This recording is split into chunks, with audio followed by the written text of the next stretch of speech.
අයිබෝවන් ඔබ සියලු දෙනාටම මුල් තමන්ගේ දරුවාගේ සංවර්ධනය සහ සෞඛ්‍ය අධ්‍යාපන වැඩසටහන වෙනුවෙන් මම පිළිගන්න ලබනවා. අද ඉදිරිපත් කිරීම ඔබේ දරුවාගේ වයස අවුරුදු 3 සිට 5 දක්වා වූ කාලය ගත කරන ඔබේ දරුවාගේ වර්ධනය පිළිබඳව තමයි මගේ කණ්ඩායම විසින් ඉදිරිපත් කිරීමට සූදානම් වන්නේ. ඉතින් දරුවාගේ වර්ධනය අවදීන් දරුවාගේ වර්ධනය සහ සංවර්ධනය පූර්ව ළමයාගේ දරුවාගේ ලක්ෂණ සහ අධ්‍යාපනයේ පූර්ණ සංවර්ධන පරමාර්ථ ඒ වගේ දරුවාගේ චාලක සංවර්ධනය චිත්ත වේග සංවර්ධනය භාෂා හා සවන සංවර්ධනය සහ බුද්ධි වර්ධනය හා සංවර්ධනය යන කොටස් කිහිපයක් අද ඉදිරිපත් කිරීමෙන් ඔබ සියලු දෙනාම දැනුවත් කිරීමට අපි බලාපොරොත්තු වෙනවා. හැඳින්වීම ඉදිරිපත් කරන මම ශෝභාන්ගී පූර්ණිමා මට අවසර දෙන්න මේ හැඳින්වීම ඉදිරිපත් කිරීමට. ඉතින් අපි මුලින්ම කතා කරොත් එහෙම අපි හැමෝම මේ ලෝකේ පැවැත්ම පටන් ගන්න කාලේ ඉඳන් තවත් අවසාන වෙනකම්ම සියලු දෙනා ඉපදෙමින් මැරෙමින් ගමන් කරනවා. ඉතින් මේ යන ගමන් මාර්ගයේදී අපි සියලු දෙනාම දරුවන් වශයෙන් ඉඳලා තියෙනවා. ඉතින් අපි සියලු දෙනාම වැඩිමල් වෙනවා, අපි සියලු දෙනාම වයසට යනවා, අපි සියලු දෙනාම මිය යනවා. ඉතින් මේ හැම කෙනාගේම වර්ධනය තමන් අනාගතයේදී වෙන්නේ කවුද කියලා ඇත්තටම තීරණය වන්නේ තමන් පොඩි කාලේදී හැදෙන විදිහට. ඒ කියන්නේ හැදෙන ගහ දෙපැත්තෙන් දැනේ කියලා කතාවක් තියෙනවනේ. ඉතින් මේ කතාව වගේ දරුවෙක් හරියට සංවර්ධනය වුණොත් හොඳ ප්‍රතිඵලයක් ඉදිරියට අපිට බලා ගන්න පුළුවන්. දරුවෙකු නියම වශයෙන් සංවර්ධනය වුණේ නැතිනම් ඇත්තටම මේ දරුවාගෙන් සමාජයට තමන්ගේ පවුලට සමාජයට ලෝකයට රටට වෙන සේවයේ අඩුවැඩුවීමක් අපිට දැක ගන්න පුළුවන්. ඒ වගේම සමාජයට වැදගත් පුද්ගලයන් සමාජයට වැදගත් පුද්ගලයන් මේ සියලුම දෙනා හැමෝම දරුවන් වශයෙන් හිටපු අය. ඒ වගේම සමාජයේ ගොඩක් දේවල් ළඟා කරගත්තා. ඒ වගේම සමාජයේ ජීවත් වෙලා අසාර්ථක වෙච්ච මේ හැමෝගෙම කොහේ හරි කතාවක ජීවිතේ පොඩි කාලේ තමන් මුහුණ දුන්න අමිහිරි අත්දැකීම් එකක් හෝ රාශියක් නිසා තමන්ට ජීවිතේ අභාග්‍ය සම්පන්න ඉරණමකට මුහුණ දීමට අවස්ථාවක් ඇති වෙලා තියෙන්නත් පුළුවන්. ඉතින් ඒ නිසා අපි සියලුම දෙනාට ලෝකයේ ජීවත් වන මේ සියලුම ජීවීන්ට තමන්ගේ ඉපදෙන කාලය සහ එතන සිට වෙන වර්ධනය අතිශය අත්‍යවශ්‍යයි. ඉතින් මමත් ඔබත් දරුවෝ වශයෙන් ඉඳලා තියෙනවා. ඒ වගේම දැන් අපි කතා කරන්න යන්නේ අපි ඒ ගත කරපු අවධියෙන් පස්සේ අපේ දරුවෝ දැන් කොහොමද ඉපදෙන්නේ, දරුවෝ කොහොමද ලොකු වෙන්නේ, දරුවන්ව කොහොමද ලොකු කරන්න ඕනේ, මේ දේවල් තමයි අපි කතා කරන්න බලාපොරොත්තු වෙන්නේ. ඉතින් මුලින්ම ගත්තොත් එහෙම මගේ කණ්ඩායමේ කොටසක් ඔබ ගැබිණි කාලය කොහොම ගත කරන්න ඕනේද, එහෙම නැත්නම් ඔබගේ දරුවා ඉතාමත්ම කුඩා අවදියේ කොහොම ගත කරන්න ඕනේද, ඒ වගේ කොටස් කිහිපයකට යන්න බෙදා දීලා ඔබට විස්තර කරා. ඉතින් අපේ කණ්ඩායමට අයිති වෙලා තියෙන මේ දරුවාගේ වර්ධනයේ ඉතාමත්ම විශේෂ කාල පරාසයක් වෙන අවුරුදු 3 සිට 5 දක්වා වර්ධනය ගැන තමයි දැන් කතා කරන්න අපි සූදානම් වෙන්නේ. ඉතින් අපි බැලුවොත් එහෙම දරුවෙක් කියලා කියන කෙනෙක් අපේ ලංකාවේ නීතියට අනුව සහ ලෝකේ පිළි අරගෙන තියෙන වයස අවුරුදු 18ට අඩු කෙනෙක් ළමයෙක් වශයෙන් සලකනවා කියලා. ඉතින් මේ ළමයා කියන දේ බිලිඳු අවදිය, ළමාවිය, මධ්‍යම අවදිය, ඊට පස්සේ තරුණ ළමාවිය, ඒ වගේම වැඩිහිටියන් වශයෙන් පත් වෙනකන් විවිධ අවදීන් මේ වයස අවුරුදු 18ට අඩු පුද්ගලයාගේ විවිධ අවදීන් අනුව ඔවුන්ව කොටස් කරලා වර්ග කරලා තියෙනවා. ඉතින් බිලිඳු අවදිය උපත සිට අවුරුදු 2 දක්වා, පූර්ව ළමාවිය අවුරුදු 3 සිට 5 දක්වා, මධ්‍යම ළමාවිය අවුරුදු 6 සිට 11 දක්වාත් ගමන් කරනවා. ඊට පස්සේ තරුණ පුද්ගලයන් බවට ක්‍රමක්‍රමයෙන් පත් වෙලා අපි ටීනේජර්ස්ලා කියන්නේ. ඉතින් ඒ වෙනකොට ඒගොල්ලොන්ගේ යෞන් වියට පාතබනවා. ඉතින් අපි කතා කරන්න යන්නේ බිලිඳු අවදිය ගත කරපු සහ දැන් ළමයෙක් වීම සඳහා තමන්ගේ අඩිතාලම ගොඩනගාගෙන යන පුද්ගලයා, ඒ කියන්නේ කුඩා මිනිසයාගේ මුල් ළමාවිය ගැන. ඉතින් ජාත්‍යන්තර නිර්වචනයකට අනුව දරුවෙක් උපතේ සිට අවුරුදු 8 දක්වා කාලයක් යනකම් දරුවෙක් මුල් ළමාවිය ගත කරන දරුවෙක් වශයෙන් හඳුන්වනවා. නමුත් ශ්‍රී ලංකාවේ නිර්වචනය අනුව දරුවෙක් මවකුසේ පිළිස්න ගැනීමේ සිට එයා පාසල් ප්‍රවේශය දක්වා වයස අවුරුදු 5ක් දක්වා කාලය මුල් ළමාවිය වශයෙන් හඳුන්වනවා. ඉතින් අපි මේදී බලමු මොකද්ද මේ මුල් ළමාවිය කියන්නේ? වර්ධනය කියන්නේ මොකද්ද? සහ සංවර්ධනය කියන්නේ මොකද්ද කියලා. මොකද අපි මේ සියලු දෙනාම අධ්‍යාපනය දැන් බිලිඳු අවධිය ගත කරලා ඉවරලා ඊට පස්සේ අපි පෙර පාසල යනවා. පෙර පාසල වලින් පස්සේ පාසල් අධ්‍යාපනයට යමු වෙනවා. උසස් අධ්‍යාපනයට යමු වෙනවා. ඉතින් අපි රැකියාවල් කරන මේ හැම දෙයකින්ම මේ ආරම්භය මූලාරම්භය තමන් මුලින්ම තමන්ගේ අඩිය තියන්නේ මුල් ළමාවියට බිලිඳු ළමාවියෙන් පස්සේ. ඒ කියන්නේ දරුවෙක් තව සමාජයට විවර වෙන අවස්ථාවක් තමයි මේ මුල් ළමාවිය කියලා කියන්නේ. ඒ කියන්නේ දරුවාට ටිකින් ටික තේරුම් ගන්න පටන් ගන්නවා, සමාජයේ අනිත් පුද්ගලයෝ කවුද කියලා හොයනවා, අවට පරිසරයේ සිදුවෙන්නේ මොකද්ද කියලා දරුවා බලනවා. ඉතින් දරුවා දකින දේවල් ගැන ප්‍රශ්න අහනවා. ඉතින් දරුවා ගොඩක් ප්‍රශ්න අහන්න, දරුවා ඒ වගේම දරුවා වර්ධනය වෙන සංවර්ධනය වෙන්න මේ ආරම්භ වෙන මේ කාලය තමයි මේ මුල් ළමාවිය කියලා කියන්නේ. කියන්නේ වයස අවුරුදු 3 සිට 5 දක්වා මුල් ළමාවිය.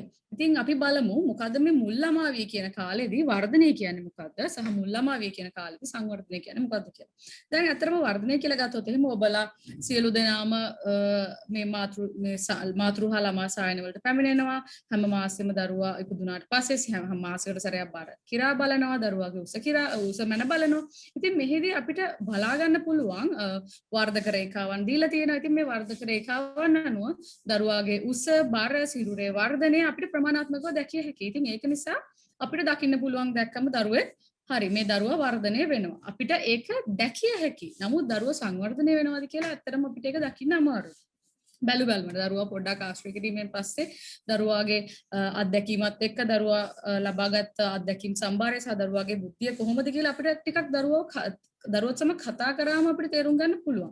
නමුත් මේ සංවර්ධනය කියන දේ කතා කිරීමෙන් විතරක් පිටට පේන්නේ නැහැ වර්ධනය වගේ. සංවර්ධනය සිදුවන්නේ තමන්ගේ දරුවාගේ මොළය ඇතුළේ. ඉතින් මේ සමාජමය චිත්ත වේග යනාදී අංශවල සිදුවන වැඩි දියුණු වීම මගින් දරුවා හරියට වැඩිමල් මිනිසුත් එක්ක වැඩිමල් කියන්නේ දරුවා දකින වස්තුන් සමග චලනය වීමට ඒහා අනුකූලව ක්‍රියා කිරීමට සූදානම් වෙනවා. ඉතින් ඒකෙදි මොළයේ සෛල දරුවාගේ මොළයේ සෛල ඉතාමත් සංකීර්ණ වශයෙන් වර්ධනය වීමක් සිදුවීමෙන් පසුව තමයි දරුවා සංවර්ධනය වෙන්නේ. ඒ කියන්නේ දරුවා තමන්ගේ පංචේන්ද්‍රයන්ට තමන් සමහර අත්දැකීම් වගේක් ග්‍රහණය කරගන්නවා. ඊට පස්සේ දරුවා ඒවා මොළය තුළට ධාරණය කරගෙන ධාරණය කිරීමෙන් පසුව දරුවා යම් කිසි නිගමන වලට එළඹෙනවා. ඉතින් මෙහිදී වර්ධනය සහ සංවර්ධනය යන්න මෙසේමට හඳුන්වලා දෙන්න පුළුවන්. අපි දැන් බලමු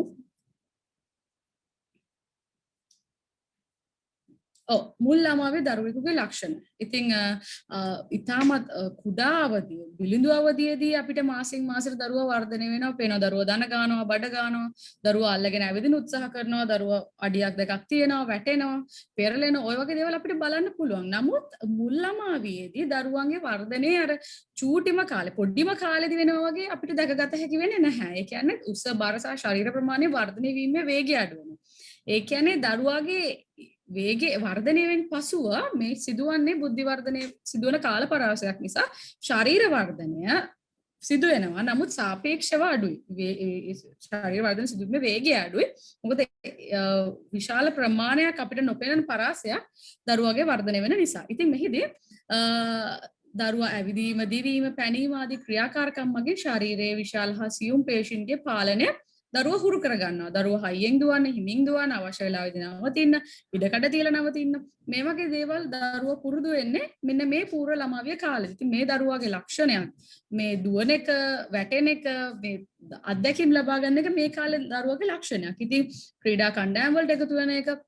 ඉතින් මේ වගේ දේවල් දරුවෝ කිරීමෙන් අත්දැකීම් දිනෙන් දින ග්‍රහණය කර ගන්නවා. ඒකට දරුවන් සඳහා ගැළපෙන ක්‍රියාකාරකම් වශයෙන් දරුවන්ගේ විශාල සහ කුඩා පේශි ක්‍රියාකාරී වන අන්දමේ චාලක ක්‍රියාකාරකම්, දිවීම, පැනීම, රිංගා යාම, පැද්දීම, වැලි වතුර මැටි සහිත ක්‍රීඩා කිරීම, අනුකරණ ක්‍රීඩා කිරීම, නිර්මාණාත්මක ක්‍රියාකාරකම් යනාදී කිරීම තුළින් දරුවාගේ අපිට පේන්න තියෙන වර්ධනය ඇති කරගන්න පුළුවන්. ඒ වගේම මෙහිදී මම කලින් කතා කරපු සංවර්ධනය ගැන කියනවා නම් මේ කාලේ තමයි මානසික හැකියාවන් ශීඝ්‍රයෙන් වැඩෙන්නේ. ඒ නිසා තමයි අපිට දරුවගේ සංවර්ධනය වැඩිපුර දකින්න නැත්තේ. ඒ වගේම දරුවා භාෂාව මාධ්‍ය කරගනිමින් සිතන්නට අදහස් ප්‍රකාශ කරන්න පුරුදු වෙනවා. තොරක් නැතුව ප්‍රශ්න අහන්න පුරුදු වෙනවා. තමන් කැමති දේ ආදරය කරන දේ හා සම්බන්ධයෙන් දැඩිව බැඳෙනවා. දරුවා කැමති සෙල්ලම් බඩුවක් වෙන්න පුළුවන්. දරුවා කැමති ඇඳුමක් වෙන්න පුළුවන්. ඉතින් තමන්ගේ මමායනේ තමන් කියන දේ වැඩි හරියක් වැඩි වශයෙන් දරුවට මේ ඇති වෙන්නේ මෙන්න මේ කාලෙදි. ඉතින් ඒ වගේම තමන් කැමතියට ආදරය කරන්න, කැමතිව ප්‍රතික්ෂේප කරන්න, ලැජ්ජාව, බිය, කාංසාව මේ වගේ හැසිරීම් දරුවට දක්වන්න පුළුවන්. ඉතින් මේ වගේ හැසිරීම් තමයි පූර්ව ළමාවිය දරුවෙකුගේ ලක්ෂණ වශයෙන් අපිට දකින්න පුළුවන්. ඒ වගේම තවත් කියනවා නම් මම මේ පින්තූර වලිනුත් පෙන්ලා තියෙනවා. අම්මා කරන දේ දුව කරන්න උත්සාහ කරනවා. තාත්තා කරන දේ පුතා කරන්න උත්සාහ කරනවා. එහෙම නැත්නම් දරුවෝ දුව පුතා වෙනසක් නැතුව දරුවෝ තමන්ගේ දෙමව්පියෝ දිහා බලාගෙන හැදෙන්න උත්සාහ කරනවා. ඉතින් මේ වගේ තමා ගැහැණු හෝ පිරිමි බව හඳුනා ගනිමින් ඊට ගැලපෙන ලෙස හැසිරෙනවා. ඉතින් පොඩි කාලේ ගැහැණු ළමයි සාරි අඳිනවා, අම්මගේ සපත්තු දානවා, ඒ වගේ. පුතාලා ඔෆිස් යනවා, ටයි දානවා, ඔය වගේ අම්මා තාත්තා දිහා බලාගෙන තමයි දරුවා කටයුතු කරන්න කැමති. ගොඩක් ඒ කියන්නේ එයාත් වැඩිමල් කෙනෙක් විදිහට පෙන්වන්න තමයි එයා ගොඩක්ම උත්සාහ කරන්නේ. ඒ වගේම මව්පියා අනුකරණය කරමින් තමාට අදාළ සමාජ හැසිරීම් හුරු කරගන්න උත්සාහ කරනවා. ඉතින් ඒ නිසා මේ කාලේදී ඉවසීමෙන් ඉතාමත් සෙමින් යමක් දරුවට තේරුම් කර දිය හැකි නම් එයා ඉතාමත් වටිනවා. මොකද මේ කාලේදී දරුවට ගහලා බැනලා කිව්වට දරුවගේ මොලේට එය යන්නේ නැහැ. ඉතින් ආදරයෙන් රැකවරණයකින් යුතුව දරුවා හදනවා වගේම දරුවට ශාරීරික හිංසා කිරීම. කියන්නේ ඇත්ත වශයෙන්ම දරුවෝ මම කලින් කිව්වා වගේම දරුවෝ ටිකක් ආත්මార్థකාමී ගති සිරිත් පෙන්වන නිසා දෙමව්පියන් සමහර අවස්ථාවලදී තරහ යන්න පුළුවන්. එහෙමයි කියලා දරුවට ගහන දේවල්, දරුවට සැර කරන දේවල් ඒ දේවල් කරොත් එහෙම ඔබ සිදුවන්නේ දරුවා තවදුරටත් නපුරු වීමක් සහ කියන දෙයක් අහන්න දරුවෙක් බවට පත් වීමක්. ඒක නිසා දරුවෙක්ට හොඳින් පැහැදිලි කරලා ආදරයෙන් කියලා දීලා මේ වගේ දේවල් කරොත් තමයි දරුවා යහපත් අපි කියන විදිහට හොඳ ළමයෙක් අපිට හදාගන්න පුළුවන්. ඒ වගේම අර සෑම ක්‍රියාවකටම ඒ හා සමාන ප්‍රතික්‍රියාවක් තියෙනවා කියනවා වගේ ඉතින් අපි ගැහුවොත් ළමයාත් ගහනවා. අපි බැන්නොත් ළමයාත් බයිනවා. ඒක නිසා අපිට ඒ කියන්නේ සමහර අම්මලා තාත්තලා ඇවිල්ලා අපිට කියනවා මේ බලන්නකෝ අපි කොච්චර හොඳට ගෙදර ඉන්නවද ඒ වුණාට මේ අපේ බබා නම් හරි වැරදි අපි වගේ නෙමෙයි හැදෙන්නේ කියලා. ඒ වුණාට දරුවා පොඩි කාලේ ඉඳන්ම දකින්නේ තමන්ගේ අම්මා තාත්තව. එහෙම නැත්නම් වැඩිම වුණොත් එහෙම තව පවුලේ කීප දෙනෙක් දකි. වැඩි හරියක් ගත කරන්නේ තමන්ගේ දෙමව්පියොත් එක්ක. එතකොට ඒගොල්ලෝගේ අපි දන්නේ අපේ තියෙන වැරදි හැසිරීම. ඒ කියන්නේ අපි දිහා අපිට බලාගෙන ඉන්න බෑනේ. අපි දිහා අපි බලාගෙන ඉන්නා වගේ තමයි දරුවා අපි දිහා බලාගෙන ඉන්නේ. ඒ කියන්නේ දරුවා අපි හැසිරෙන්නේ කොහොමද කියලා එයාලා ඒක ඒගොල්ලෝගේ මොලේට ධාරණය කරගන්නවා. ඒ විදිහට මම කිව්වා වගේ අනුකරණය කිරීමට පෙළඹෙනවා. ඉතින් මේ අනුකරණය කිරීම දරුවා හොඳට බලාගෙන ඉඳලා අම්මා තාත්තා විදිහට තමයි කටයුතු කරන්න පෙළඹෙන්නේ. ඒක නිසා බොහොම පරිස්සමින් බොහොම සංයමයෙන් ඉවසීමෙන් කටයුතු කිරීම ඉතාමත් වැදගත්. නැත්තම් ඔබටම තමයි ගැටලුවක් වෙන්නේ. ඔබටම තමයි ප්‍රශ්නයක් වෙන්නේ. කියන දේ අහන්න නැති ළමෙක්, ඒ වගේම කියන්නේ රණ්ඩු වෙන ළමෙක්, විතර රණ්ඩු වෙන ළමෙක්, අසතුටින් සිටින ළමෙක් බිහි වෙන්නේ ඔබේම දේවල් නිසා කියලා කියන්න පුළුවන්. මොකද දරුවට වැඩි සමාජයේ අත්දැකීමක් නෑ. දරුවට තියෙන අත්දැකීම තියෙන්නේ බොහොම ටික දෙනයි. දරුවාගේ ලෝකයේ ඇත්තටම බොහොම ටිකයි. ඉතින් ඒක නිසා ඔබ හොඳින් හැදෙන්න ඕනේ ඒ නිසාමයි. මොකද දරුවට ආදර්ශයක් වෙන්න ඕන නිසා. ඉතින් අපි තව ඉස්සරහට යමු. ක්‍රියාකාරකම් තුලින් දරුවා යමක් තේරුම් ගන්නවා. ඉතින් දරුවට මොන හරි දෙයක් කියනවට වඩා ඒක කරලා පෙන්නන එක තමයි වටින්නේ. ඒ කියන්නේ අවවාදයට වඩා ආදර්ශය උතුම් වගේ දරුවට ක්‍රියාකාරකම් කිරීම තුළින් දරුවා යමක් තේරුම් ගන්නවා. ඒ වගේම මම කලින් කිව්වා වගේ තමා මුල් කරගෙනම සිතන්න පෙළඹෙනවා. තමාගේ මතයට හැසිරෙන්න, ස්වාධීන වෙන්න මාන බලනවා. ආත්මාර්ථකාමී මුරණ්ඩු හැසිරීම දක්වන්න පුළුවන්. ඉතින් මේ වගේ දේවල් මේ වයසේ ළමයිගෙන් බලාපොරොත්තු වෙන්න අවශ්‍යයි. ඒ කියන්නේ මේ කාලේ දරුවෝ වර්ධනය වෙනකොට මේ ගතිසිරිත් පෙන්눔 කරනවා. ඒවා අඩු වැඩි කරන එක ඔබ මට්ටම් කරන එක ඔබ සතු වගකීමයි. ඒක නිසා ඔබ බොහෝම කල්පනාවෙන් තමන්ගේ දරුවාව හදන්න ඕනේ. මෙහෙමයි කියලා තමන්ගේ ළමයා නරකයි එහෙම කියන්න බෑ. ඒ කියන්නේ මේක මේගොල්ලෝගේ වර්ධනයේ අවධිය. ඒක තේරුම් අරගෙන ඉවසීමෙන් උපායශීලී වෙලා තමයි දරුවව එතනින් එහාට වර්ධනය කරන්න අවශ්‍යයි. ඉතින් මේ කාලේදී ආදරය පිළිගැනීම ආරක්ෂාව දරුවා අතිශය බලාපොරොත්තු වෙනවා. අම්මා තාත්තා දරුවට කාලය ගත කරයි කියලා, දරුවා වෙනුවෙන් කාලය වෙන් කරයි කියලා දරුවා ගොඩක් බලාපොරොත්තු වෙනවා. ඉතින් මේ කාලෙදී මුල් ළමා වයවදී ඒ කියන්නේ වයස අවුරුදු 3 සිට 5 දක්වා දරුවා පෙර පාසලටත් පාසල් අධ්‍යාපනයටත් යොමු වෙනවා. ඉතින් බලන්න අපි එක වසරේ ඉඳන් 13 වසර වෙනකන් සාමාන්‍ය පෙළ උසස් පෙළ පවා කරනවා. ඉතින් අපි විශ්වවිද්‍යාල ප්‍රවේශ ලබනවා. මේ හැමදේම කරන්නේ අපි ඉස්කෝලේට මුලින්ම අඩිය තියලානේ. ඉතින් ඒක නිසා ඉස්කෝලේට මුලින්ම තමන් පාසලට මුලින්ම ඇතුළත් වෙන අවස්ථාව සනිටුවන්නේත් මේ මුල් ළමා අවධියේදී. දරුවා ගෙදරින් පස්සේ පෙර පාසලකට යොමු වෙන අවස්ථාව හිමි වෙන්නේ මේ අවධියේදී. ඒක නිසා ඔබට තේරෙනවා ඇති මේ මුල් ළමාවිය කියන දේ කොයිතරම් අතිශය වැදගත් අවස්ථාවකද දරුවගේ කාලය. කියන්නේ වයස අවුරුදු 3 සිට 5 දක්වා දරුවෙක්ගේ මොළය වර්ධනය වෙන ආකාරයට දරුවාගේ ක්‍රියාව, දරුවාගේ චලනය, දරුවාගේ සමාජීය ප්‍රයත්න, දරුවාගේ බුද්ධිය මේ හැමදේම වර්ධනය වෙන්න වග බලා ගැනීම පෙර පාසල් ගුරුවරයෙකුට පමණක් නෙවෙයි ඔබගේත් වගකීමක්. ඉතින් දරුවා සමාජීය වශයෙන් ලබා ගන්න අත්දැකීම් විවිධාකාර වන බවින් දෙමාපියන් වශයෙන් දරුවා පිළිබඳ මනා සැලකිල්ලක්, අධීක්ෂණයක් හා සංවේදීතාවය දැක්වීම අවශ්‍යයි. නිවසේදී ආදරෙන් හැදී වැඩිලා සමාජයට යොරන මේ කාලයේදී දරුවා සෞඛ්‍යමය, සමාජීයමය, සුරක්ෂණීය සහ අධ්‍යාපනීය වශයෙන් පෝෂණය කිරීම අරමුණු කොටගෙන පූර්ව ළමාවිය සංවර්ධන මධ්‍යස්ථාන සඳහා මුල් ළමාවිය සංවර්ධනය හා රැකවරණය පිළිබඳ ජාතික ප්‍රතිපත්තියක් රජය විසින් සකස් කරලා තියෙනවා.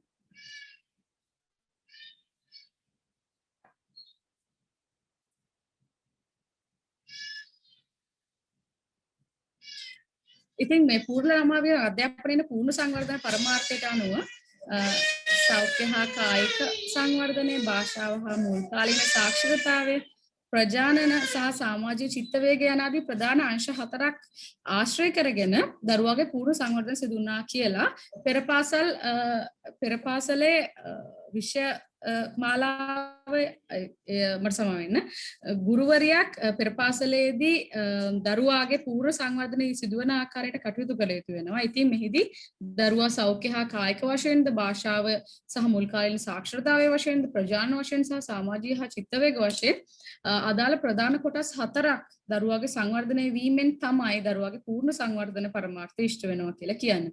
ඉතින් මේ දරුවාගේ පූර්ණ සංවර්ධන පරමාර්ථය ඉෂ්ට කිරීම පෙර පාසල් ගුරුවරයාට පමණක් අදාළ දෙයක් නෙමෙයි. ඉතින් ගෙදර අම්මා තාත්තටත් ඒක අදාළයි. ඒක නිසා ඒ කියන්නේ දරුවාගේ අකුරු උගන්වන එක, දරුවට ඉලක්කම් උගන්වන එක, පාඨ උගන්වන එක නෙමෙයි මෙතන ඇත්තටම තියෙන විශේෂ දේ දරුවාගේ බුද්ධිය වර්ධනය කරගන්න. අනිවාර්යයෙන්ම පුළුවන් දරුවට ගණන් උගන්වලා, වචන උගන්වලා, අකුරු උගන්වලා කරන්න පුළුවන්.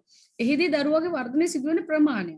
නමුත් අපි දරුවාගේ බුද්ධි වර්ධනය සඳහා වැඩි අවකාශයක්, අවධානයක් යොමු කරොත් එහෙම දරුවට මේ අමාරු දේවල්, ගණිතය, විද්‍යාව මේ වගේ දේවල් ඉක්මනින් ග්‍රහණය කරගන්න පුළුවන්. ඒ නිසා ගොඩක් දෙමව්පියන්ගේ තියෙන මේ වැරදි මතයක් තමයි මේ පෙර පාසලේ ටීචර් මේ හරියට උගන්වන්නේ නැහැ. මොනවද ටීචර් දෙන්නේ රවුම් කපන්නයි, කොලාලවන්නයි ඔය වගේ දේවල් කියලා. ගොඩාක් ඔබලා ගොඩාක් දුරට කියන්නේ පැමිණිලි කරනවා. ඉතින් ඒ උනට ඇත්ත වශයෙන්ම කියනවා නම් බුද්ධි සංවර්ධනය කියන දේ තමයි අපි වැඩි හරියක් අවධානය යොමු කර යුතුන්නේ. නැත්නම් සිදුවන්නේ දරුවට අදාළ දේවල් ටිකක් දුන්නොත් ඒක කරගෙන යයි. නමුත් එතනින් එහාට අපි කියන්නේ ක්‍රියේටිව් තින්කර්ස්ලා කියන කට්ටියක් බිහි වෙන්නේ නැහැ.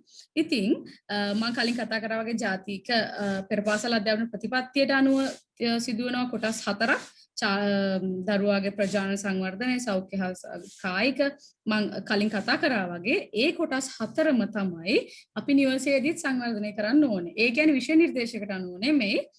අපි මේ දරුවාගේ සියල් සපිරි දරුවෙක් ගොඩනැගීමට නම් දරුවාගේ චාලක සංවර්ධනය, සමාජීය චිත්ත වේග සංවර්ධනය, කතන භාෂා හා ශ්‍රවණ සංවර්ධනය සහ බුද්ධි වර්ධනය සහ සංවර්ධනය ඉටු වෙනවද කියලා වග බලා ගන්න ඕනේ. ඉතින් මෙතනින් එහාට ඒ පිළිබඳව පැහැදිලි කිරීම සඳහා දරුවාගේ චාලක වර්ධනය සිදු කිරීම පැහැදිලි කිරීම සඳහා මම ශාමලි දිසානායකට ආරාධනා කර සිටිනවා. ඔව් ශාමලි.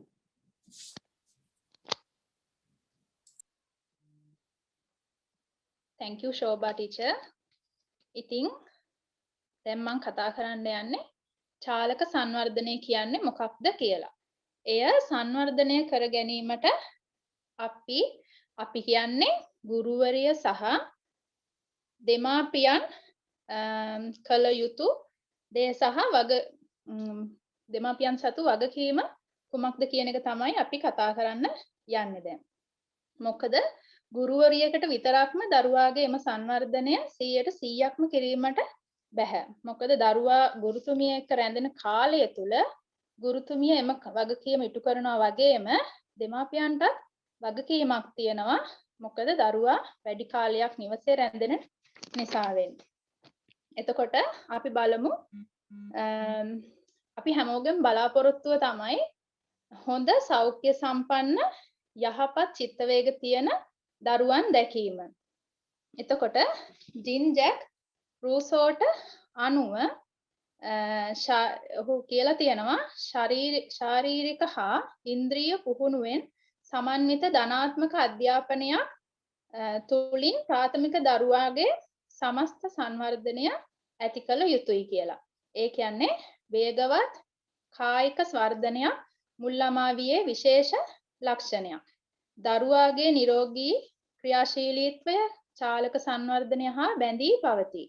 චාලක සංවර්ධනය කුමක්ද යන්න විමසා බැලීමේදී කොටස් දෙකකට එය වෙන් කරලා ගන්න පුළුවන්.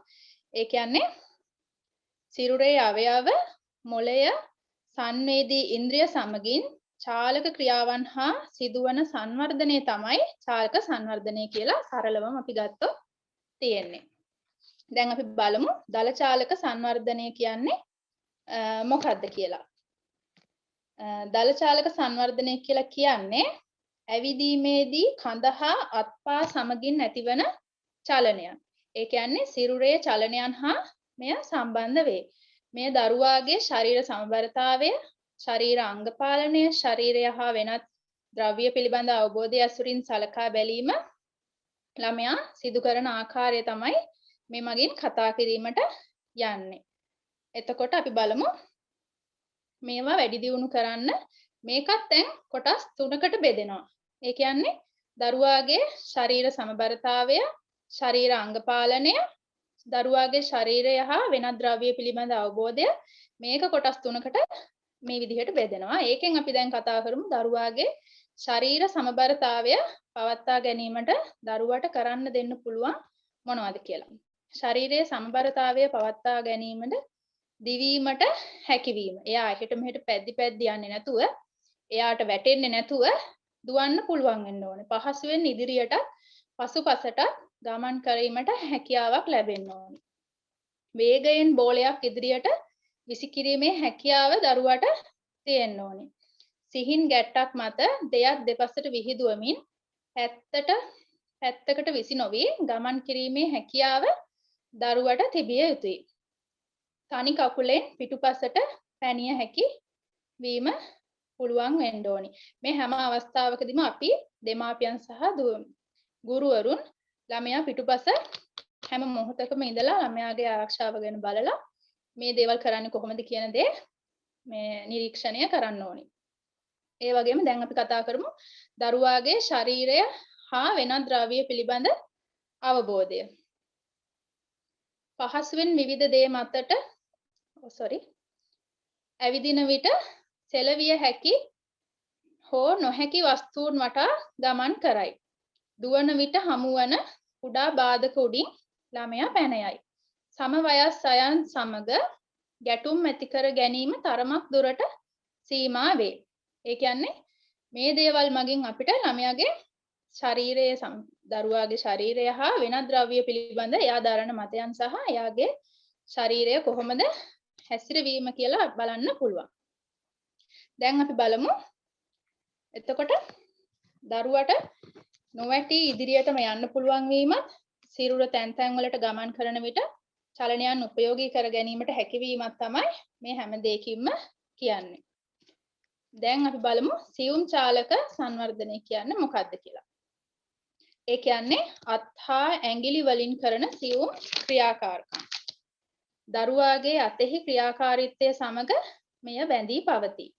මෙය යම් අරමුණක් උදෙසා අංග චලනය, අත් සහ ඇඟිලි හැසිරවීම හා පාලනය කිරීම, සෙල්ලම් භාණ්ඩ හා විවිධ උපාංග හැසිරවීම යන ප්‍රධාන ආකාර 3ක් යටතේ මෙයක් විග්‍රහ කරන්න පුළුවන් අපිට. දැන් අපි බලමු කොහොමද ඒක විස්තර කරන්න කියලා. යම් අරමුණක් උදෙසා අංග චලනය. ඒ කියන්නේ දරුවාට සිතඟි පරිදි තම ගමනේ වේගය අඩු වැඩි කළ හැකිවීම කරන්න පුළුවන් වෙන්න ඕන. Taman තරමක් බර යමක් එක් තැනක සිට තවත් තැනකට ගෙන යා හැකි වීම. සංවිධානාත්මක ලෙස චලනයන් කිහිපයක් පිළිවෙලට සමායෝජනය කරයි. ඒ කියන්නේ සංගීත රිද්මයකට අනුව එයාගේ ශරීරය මේ චලනය කරනවා. ඔයාලා ගෙදර ඉන්නකොටත් දැකලා ඇති. සින්දුවක් ඇහුනහම තාලෙට කකුල තියනවා, එක්ක අත්පුඩි ගහනවා, ඒ වගේ දේවල් ළමයි නිරන්තරයෙන් කරනවා. එතකොට කැරකෙනවා. නටනවා. සමහරවිට ටීවී එක යන දෙයක් දැකලා හරි චුට් බබාලා ඒක අනුකරණය කරලා ඒ දේම කරන්න උත්සාහ කරනවා. එතකොට තනි කකුලෙන් සිට ගැනීම, අන් අයව අනුකරණය කිරීම.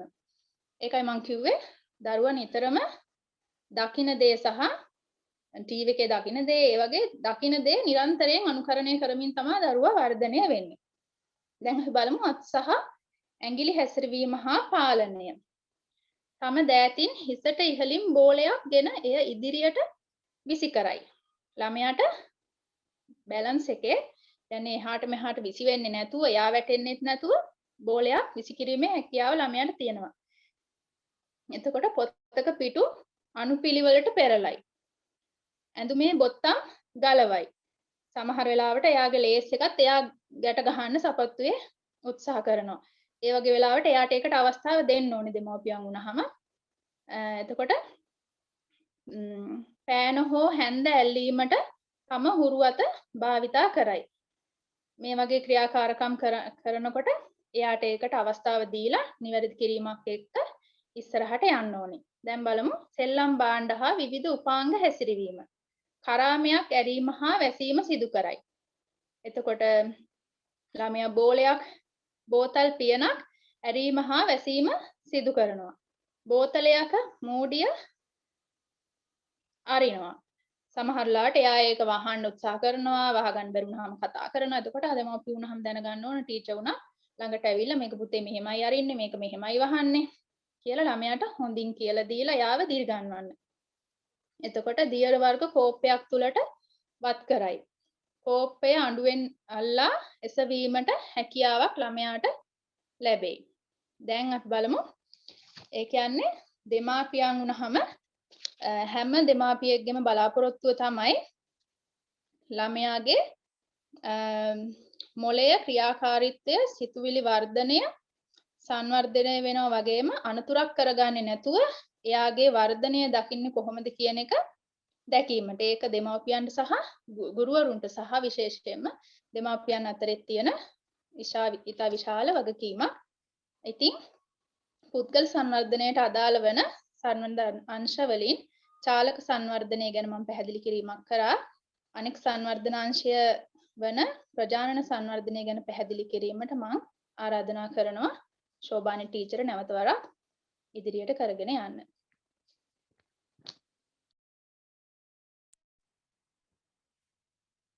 ස්තුතියි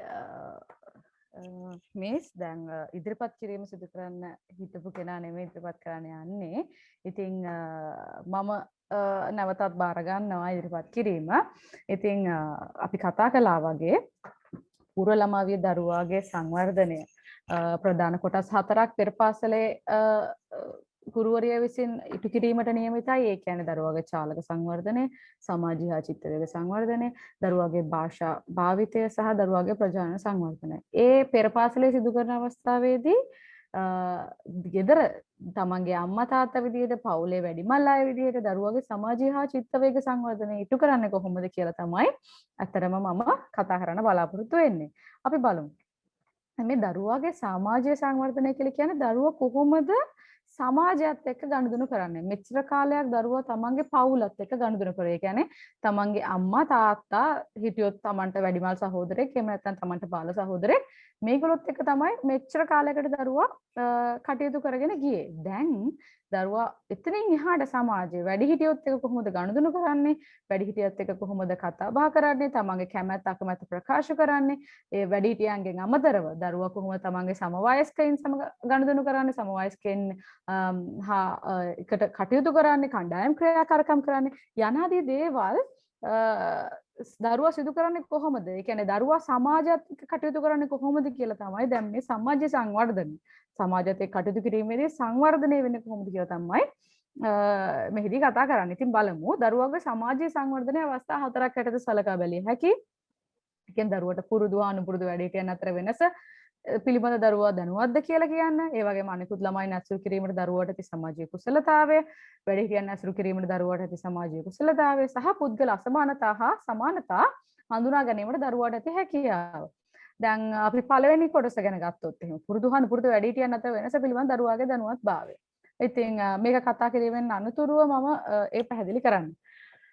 මේවා තමයි දරුවාගේ දැනුවත්භාවය තියනවාද කියලා. ඒ කියන්නේ දරුවා දැනුවත්භාවයක් පුරුදු හා නුපුරුදු වැඩිහිටියන් අතර වෙනස දරුවා අඳුනගත්තද කියලා බලන්න අපිට මේ කොටස් දර්ශක කිහිපයක් තමයි මේ තියෙන්නේ. පන්ති කාමරය තුළදී ගුරුවරයාගේ නිසි අවධානය දරුවට ලබා ගන්න පුළුවන්. පින්තූර වල හඳුනන පුද්ගලයන් නම් කරන්න පුළුවන්. හඳුනන වැඩිහිටියන් සුදුසු නම් වලින් ආමන්ත්‍රණය කරන්න පුළුවන්. තමන්ට සමීප වැඩිහිටියන්ට උදව් කිරීමත්, ඔවුන්ගෙන් උදව් ඉල්ලීමත් සිදු කරන්න පුළුවන්. ඒ කියන්නේ සාමාන්‍යයෙන් ගොඩක්ම දුරට දරුවා අම්මට තාත්තට සමීපයි. ඉතින් අම්මගෙන් තාත්තගෙන් පස්සේ දරුවා සමීප වෙන්න උත්සාහ කරන්නේ ආච්චි සීයාට අමතරව සමාජය, ඒ කියන්නේ පවුලෙන් මිදලා සමාජයෙන් බැලුවොත් එහෙම තමන්ගේ ගුරුවරයා. ඉතින් සමහරවිට දරුවෝ කියනවා මට අම්මත් එපා තාත්තත් එපා මගේ කවුරුත් එපා මට ටීචර් තමයි මම ටීචර්ට තමයි ආදරේ කියලා. ඇයි ඒ ගුරුවරිය කාරුණිකයි, ගුරුවරිය දරුවට දකින්න ප්‍රියයි, ගුරුවරිය ප්‍රියමනාපයි, දරුවට කාරුණිකව කතා බහ කරනවා. ඉතින් දරුවට ආදරය කරනවා. ඉතින් ඒ ආදරය දරුවට දැනෙනවා. ඉතින් ඒ නිසා දරුවා ගුරුවරියට ගොඩක් දුරට සම්බන්ධ වෙනවා. සමහර වෙලාවට දරුවා අම්මා තාත්තට කියන දේවල් ගුරුවරියට කියන්න බලාපොරොත්තු වෙනවා. ඉතින් මේ දරුවා පන්ති කාමරය තුලදී ගුරුවරයාගේ නිසි අවධානය ලබා ගන්න පුළුවන්. ඒ කියන්නේ කෑ ගහන්නේ, අඬන්නේ, දබර කරන්නේ, කරදර කරන්නේ නැතුව දරුවා ටීචර්ට යම්කිසි දෙයක්, ඒ කියන්නේ පන්ති කාමරයේ ක්‍රියාකාරකමකදී හෝ නැත්නම් දරුවට තමන්ගේ ගැටලුවකදී හෝ ගුරුවරයාව තමන්ට මතක් වෙනවා කියන්නේ දරුවා ගුරුවරයාත් එක්ක නිසියාකාරව සම්බන්ධ වුණා කියන එක. ඉතින් දරුවා නිසියාකාරව ගුරුවරයාත් එක්ක සම්බන්ධ වීමම දරුවාගේ සමාජීය සංවර්ධනයේ කොටසක්. දරුවා ගුරුවරයාට කැමති නැත්නම් එතනින් එහාට දරුවා මොන්ටිසෝරි යන්නේ. ඒ කියන්නේ පෙර පාසලට යන්න කැමති නැහැ, පාසලට කැමති නැහැ, උදේට නැගිටින්න කැමති නැහැ. ඉතින් ওই වගේ දේවල් වෙනවා. ඉතින් ඒක නිසා පන්ති කාමරය තුල දරුවා ගුරුවරයාගේ නිසි අවධානය දරුවාට ලබා ගන්න පුළුවන් නම් ඒ වගේ පින්තූර වල හඳුනන පුද්ගලයන් නම් කරන්න පුළුවන්. ඉතින් ඒ කියන්නේ පින්තූර දැකලා මේ අම්මා මේ තාත්තා මේ අරයා මේ මෙයා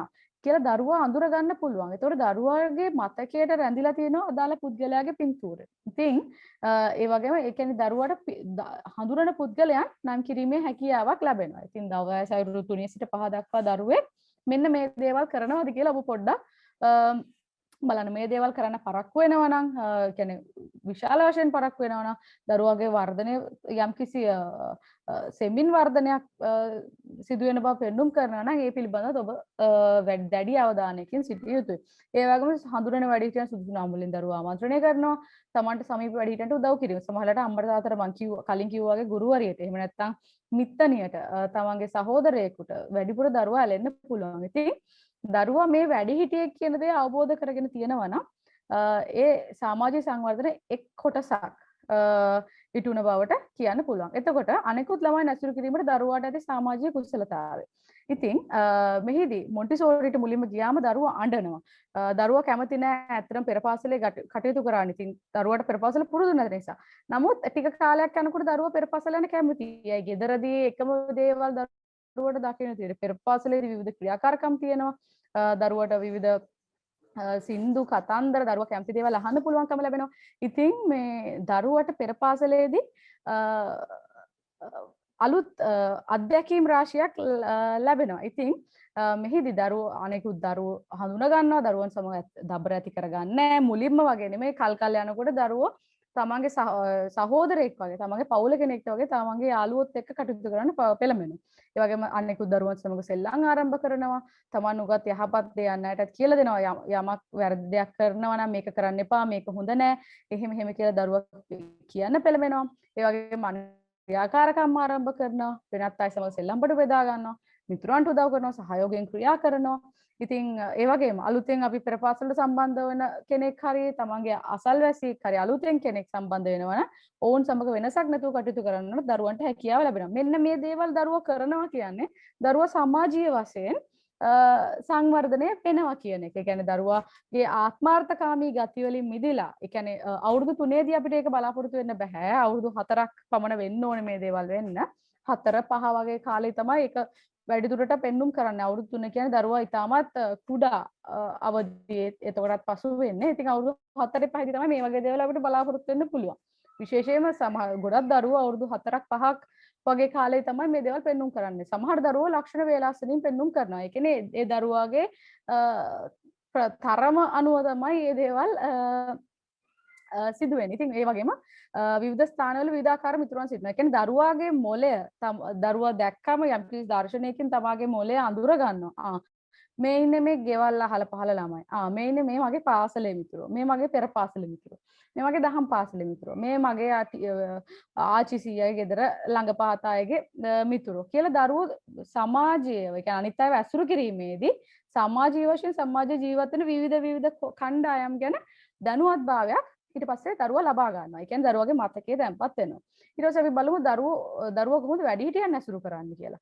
ඉතින් මෙහිදී දරුවෝ ගොඩක් මම කලින් කිව්වා වගේ අනුකරණය කිරීමට බොහොම කැමතියි. ඉතින් වැඩිහිටියන් සමග හවුලේ කටයුතු කිරීමට කැමතියි. ඒ කියන්නේ අම්මා යම් කිසි දෙයක් හදනවා නම් කුස්සියේ උයනවා නම් දරුවා එන්න කැමතියි. ඉතින් ඒ කියන්නේ දැන් පිටි වැලි වතුරේ වගේ දේවල් එක සෙල්ලම් කරන්න කැමති, පොඩ්ඩක් එළියට බහැලා දාඩිය දාන්න සෙල්ලම් කරන්න කැමති. ඉතින් අම්මලා මේ දේවල් වළක්වන්න හොඳ නැහැ. ඒ කියන්නේ ඒ දේවල් එයාලට ඒ අත්දැකීම ඒගොල්ලන්ට ගන්න ඉඩ දෙන්න ඕනේ. මල් කඩනවා ගොඩක් බබාලා. ඉතින් ඒ දේවල් එයා පරිසරය සහ තමන්ගේ සමාජය ඇසුරෙන් තමයි මේ අත්දැකීම් ග්‍රහණය කරගන්නේ. ඉතින් මේ දේවල් ඇත්තටම රස විඳින්න කියලා තමයි මට කියන්න තියෙන්නේ.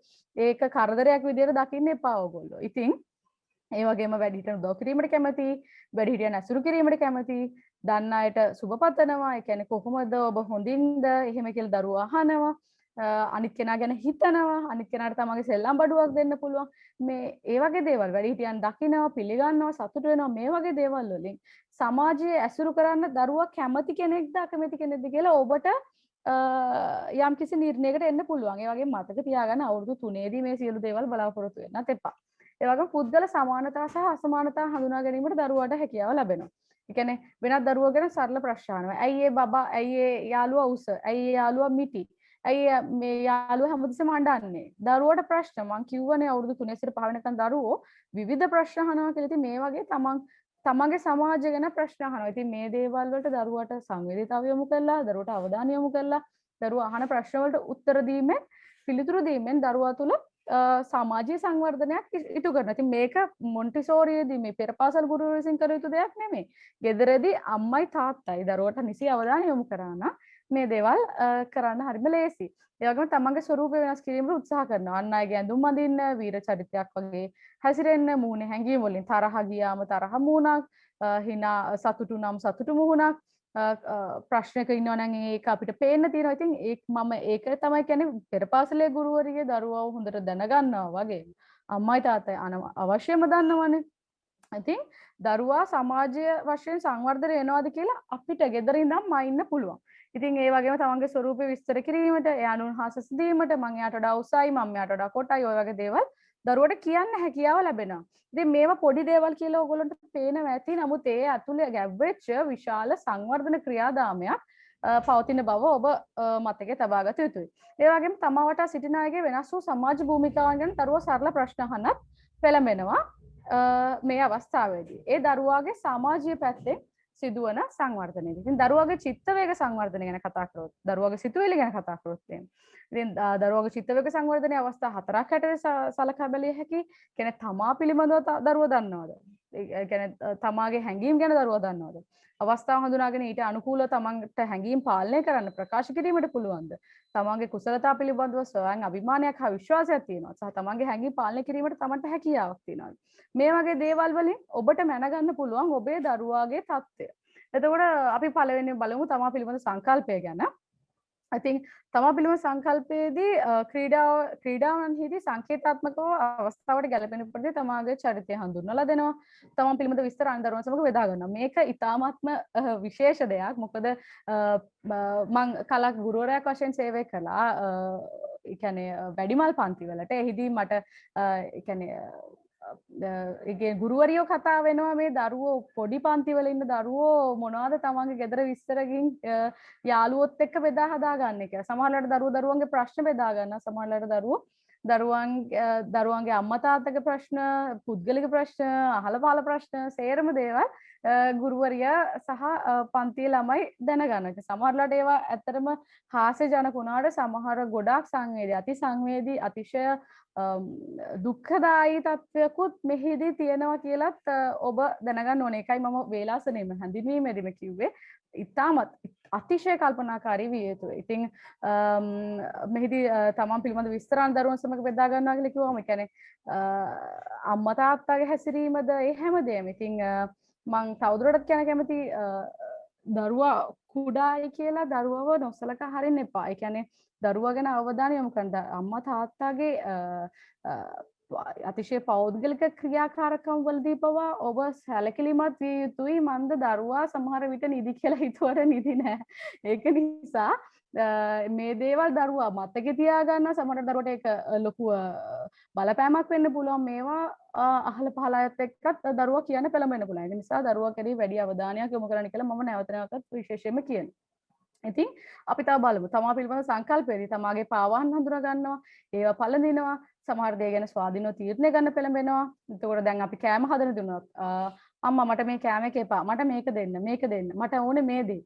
මට දැන් නාන්න ඕනේ. මට දැන් නිදා ගන්න ඕනේ. දරුවා තමන් ගැන ස්වාධීනව තීරණ ගන්න. ඒ කියන්නේ තමන්ව තමන්ට පාලනය කරන්න පුළුවන් කියලා අදහසක් දරුවට මේ කාලේදී ඇති වෙනවා. ඉතින් මේ තමා පිළිබඳ සංකල්පය දරුවගේ චිත්ත වේග ඒක අන්තර් මොලේ ඇතුලේ ක්‍රියාකාරීත්වයක් තමන්ගේ සිත හා කටයුතු කිරීමක්. ඉතින් ආගමික ක්‍රියාවල් වලට දරුවෝ යොමු කරන්න පුළුවන්.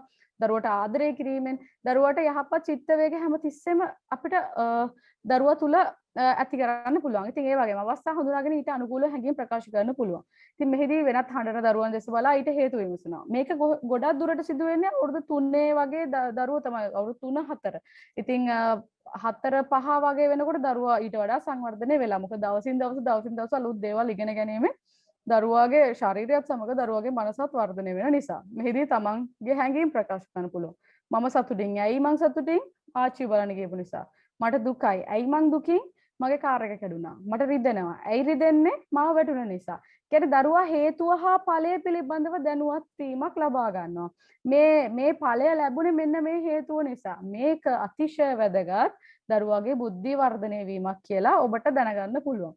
ඉතින් ඒක නිසා ඒ වගේම දරුවා දනිත දෙයක් තියෙනවා නිරන්තරයෙන් ඔබ කියා දෙන්න කටයුතු කරන්න මේ අවස්ථාවේදී. නැත්තම් ඒ කියන්නේ දරුවාට හේතුව හා ඵලය නිවැරදිව වැටහෙනවා කියලා කියන්නේ ඒ කියන්නේ දරුවට යම්කිසි ක්‍රියාවක ප්‍රතිඵලය කලින් ඉඳන් කියන්න පුළුවන් හැකියාවක් ලැබෙනවා. ඒක දරුවගේ වර්ධනයට, අධ්‍යාපනයට අතිශය වශයෙන් ඉවහල් වෙනවා. ඊට පස්සේ අපි බලමු තම කුසලතා පිළිබඳව ඇති ස්වයං අභිමානය හා විශ්වාසය. මට මේක කරන්න පුළුවන්. I can do it. මේ දේ දරුවාට තුල ඒ කියන්නේ අනවශ්‍ය පරිදි නෙමෙයි, බොරු වර්ණනා නෙමෙයි. දරුවා යම්කිසි දෙයක් කරාම දරුවව අගයන්න.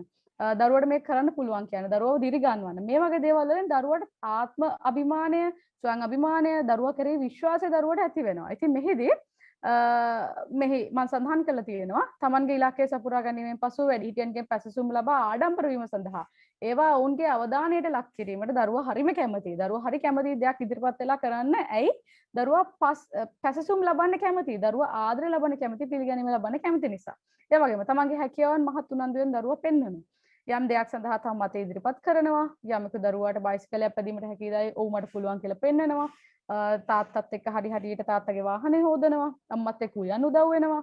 ඉතින් සෙල්ලම් බඩුවක් පොඩි ඒ කියන්නේ දරුවට හදන්න නැවත සකස් කර හැකි විදිහට සෙල්ලම් බඩුවක් කරනොත් එහෙම දරුවා ඒකත් හදන්න පෙළඹෙනවා. දරුවට රූපවාහිනී ක්‍රියාත්මක කරන්න පුළුවන්. දරුවා ජංගම දුරකථනය ක්‍රියාත්මක කරන්න පුළුවන්. ලයිට් එකක් දාන්න දරුවට පුළුවන්.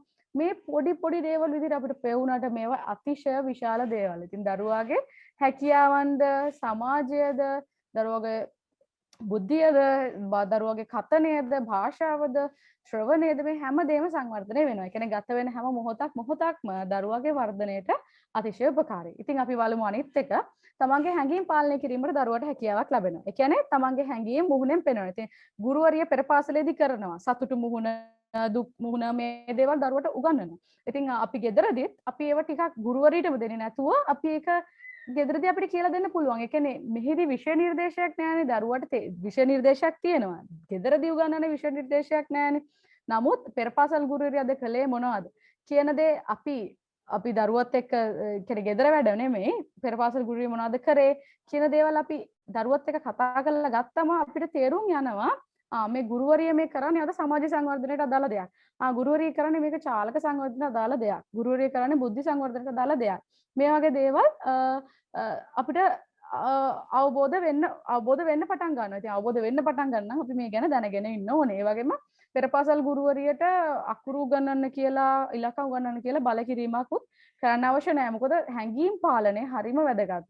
අතිශය වශයෙන් ඉගෙනගත්ත ආචාර්ය උපාධි පශ්චාත් උපාධි ගත්ත මිනිසුන්ට පවා තමන්ගේ හැඟීම් පාලනය කරගන්න බැරුව ජීවිත හානි කරගන්න අවස්ථාවල් ඉතාමත් තියෙනවා. ඉතින් ඒ වගේම අපි හිතන මෝඩ මිනිස්සු ගොඩක් දියුණු වෙලා තියෙනවා. මේ හැමදේටම මේ අධ්‍යාපනයම අවශ්‍ය නැහැ. ඉතින් සමාජීය වශයෙන් සංවර්ධනය වෙන්න ඕනේ. නැත්නම් දරුවෝ සංවේදී පුද්ගලයෙක් වෙන්නේ නැහැ. ඉතින් අපි බලමු ඊටු ටික. තමන් වාරයනතුරු ඉවසීමෙන් සිටිනවා. මේ දේවල් අවුරුදු 4 5 දරුවන්ගෙන් තමයි අපේක්ෂා කරන්න පුළුවන්. අවුරුදු 3 දරුවන්ගෙන් අපේක්ෂා කරන්න බෑ. නමුත් ආරම්භය පටන් ගන්න අවුරුදු 3 සිට 5 දක්වා පෙරපාසල් වියේදී. ඉතින් පාන ගන්නා විට ඔන්චිල්ලා පදින විට අත් සෝදන විට තමන්ගේ වාරයනතුරු ඉන්නවා. මෙහිදී දරුවා ඉවසන්න පුරුදු වෙනවා. දැන් කලින් මම කතා කරා වගේ තමන්ගේ හැඟීම් ප්‍රකාශ කිරීම, ඉරියව් වලින් පෙන්වීම, ඊළඟට දරුවාගේ ඉවසීම, දරුවා ආවේග පාලනය කර ගැනීමට පෙරට වඩා හැකියාව ලැබෙනවා. ඒ කියන්නේ දරුවාගේ ඉන්ද්‍රිය චාලක අවධියේදී දරුවා බිලිඳු වේදීට වඩා වර්ධනය වීමක් අවුරුදු 3 දී පෙන්눔 කරනවා. ඊට වර්ධනය වීමක් අවුරුදු 4 දී සහ 5 දී පෙන්눔 කරනවා. ඉතින් දරුවාගේ සමාජීය හා චිත්ත වේග සංවර්ධනයට අදාළ කොටස්, සමාජීය සංවර්ධනයට අදාළ කොටස් සහ චිත්ත වේග සංවර්ධන අදාළ කොටස් මම පැහැදිලි කරලා අවසానයි. ඒ වගේම ඉතාමත් වැදගත් කතන භාෂා හා ශ්‍රවණ සංවේදනය ගැන සංනිවේදනය සහ සංවර්ධනය පිළිබඳ හැඳින්වීම සඳහා මම තරිඳි හිමරංශිට ආරාධනා කර සිටිනවා. බොහොම ස්තුතියි. Thank you, teacher. Let's begin early language and literacy, age 3 to 5. I am Tarithi Varanshi. Today's goal, we will provide an overview of the components of a quality early childhood program. We will discuss the evidence-based research within the domain of language and literacy. We will share developmentally appropriate practices and activities for the preschool classroom. Language. Language develops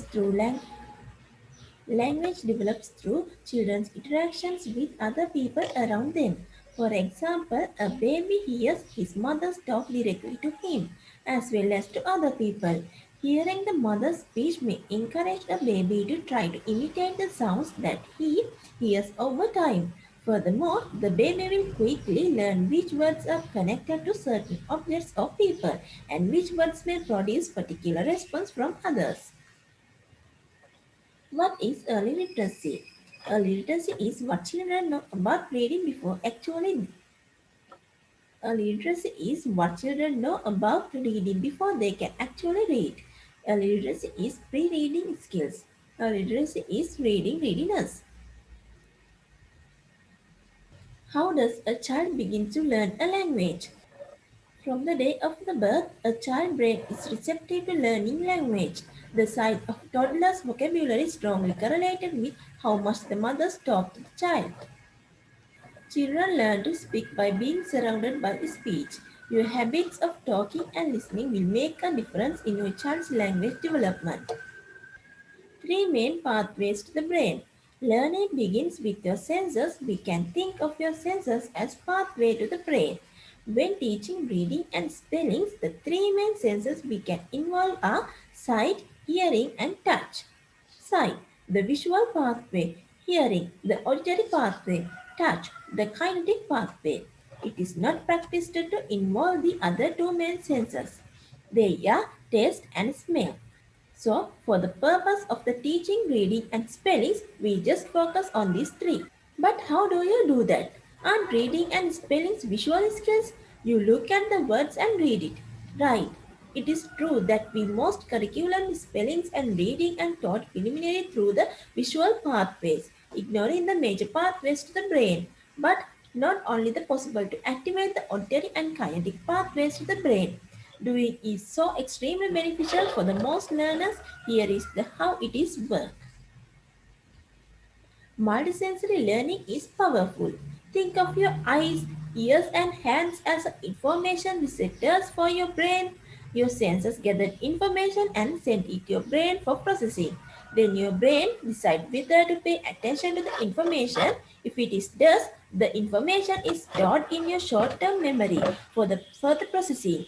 The more information receptors you involve, the better the chance that the information will retrained by the brain.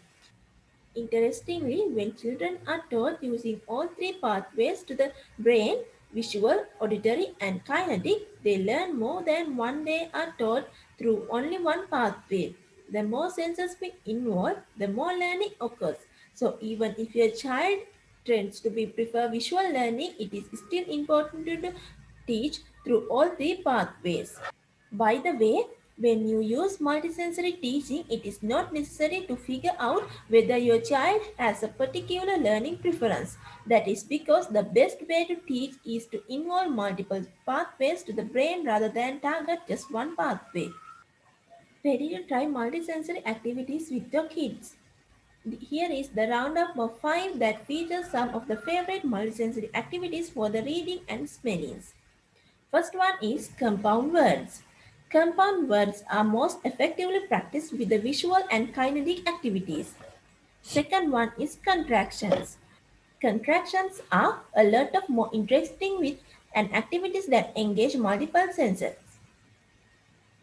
Third one is solve letters reveals.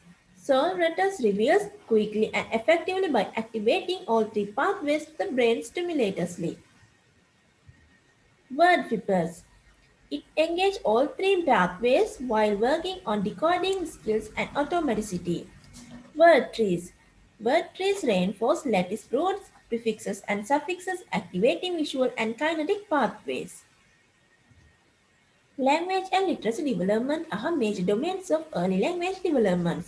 They involve development of the skills used to communicate with others through language, as well as the ability to read and write. An example of language and literacy development in early childhood learning is to speak a native language of one's parents and read basic words in that language. This type of developments begin with the birth, even though babies are not yet able to speak using language.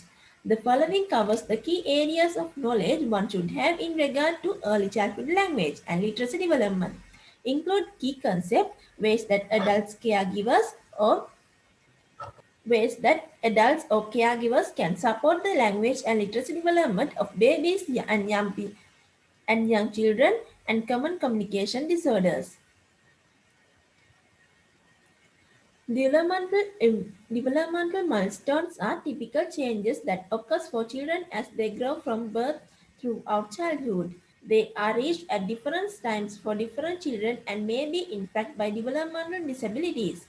Research has helped shed light of the developmental milestone that occurs for the most children within all the major domains of development, including physical, cognitive, social, and language development. Let's go to the age 3 to 4 now. Receptive language refers to the development of a child's body language skills. Importance: develop skills in using body language to express their feelings. Develop sounds resolution skills. Ability to develop communication skills.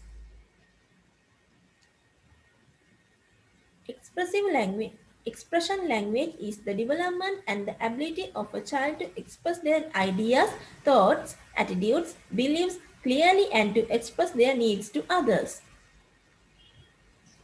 Express wants and needs. Names pictures and objects. Ask children to point the pictures as you read. Recite a poem. Telling stories. Picture describings are the activities for that. Classification of arguments based on the opinions of others can be called clear understanding of the statement.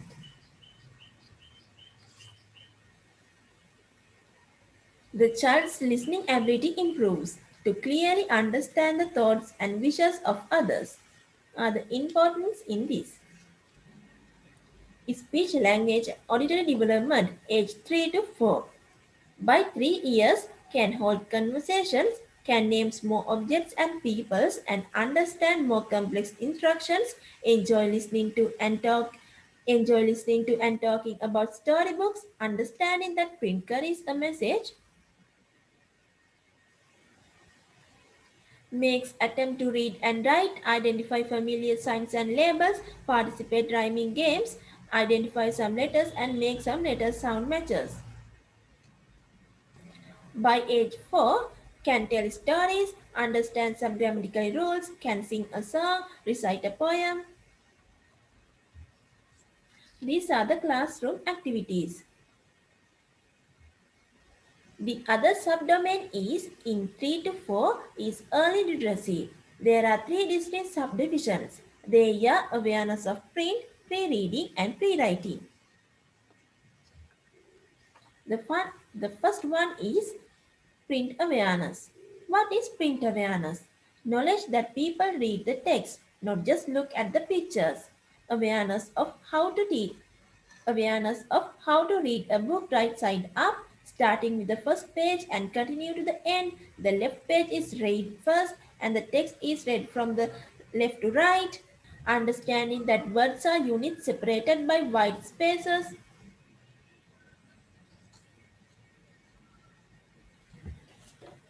How to teach print awareness. How to teach print awareness. Make sure students know about how books are organized. Read to children from books with easy to read large print. Use big books to help children notice that learn to recognize words and occurs frequently such as, the, is, was and you. Label objects in your classroom. Encourage preschool children to play with print. Importance are teach the child to read the letters, read aloud, setting up the basic background needed to teach a childhood letters and numbers. Family are the children's first and most important teacher in the early literacy.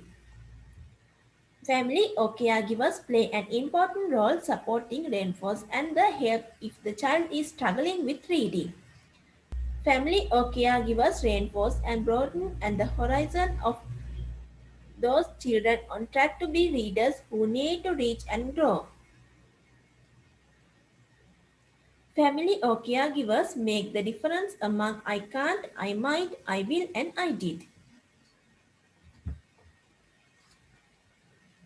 Early childhood is the development of the basic age skills that need to be developed in the child for the development of the writing skills in the child.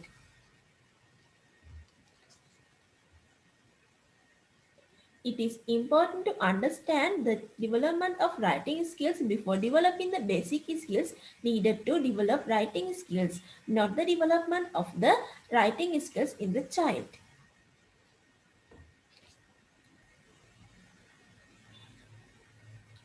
These are some activities. First one is guess the letters. What you need is 2 sets of plastic alphabet letters, preferable capital letters.